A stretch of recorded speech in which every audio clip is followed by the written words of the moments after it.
So we have a tiered system in healthcare and early intervention. I'll tell you that I'm a working mom. I've always been a working mom, and at 16 months I sent my son to a high quality early education center, and the teacher pulled us aside and said, you know, I think you need to get something looked at. We think something's not quite right. And there's that horror as a parent when you realize you would have never known unless you had somebody tell you, because we were a first-time parent. We didn't know what was normal and what wasn't. And so when we looked into getting a neuropsych exam, the wait was 6 months. And so what we decided to do, we couldn't afford it at the time, but we did it anyway. We were able to. Luckily, we paid to get our child taken care of, and there was an issue, and we struggled with it for a number of years.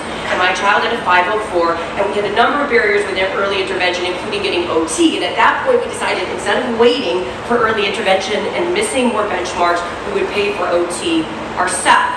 And that's not an option that everybody has. And it's completely inequitable and unfair. And even if you can pay for it, it's very difficult as a family. So the first thing that we need to do is we need to raise Medicaid rates to make sure that individuals can get care.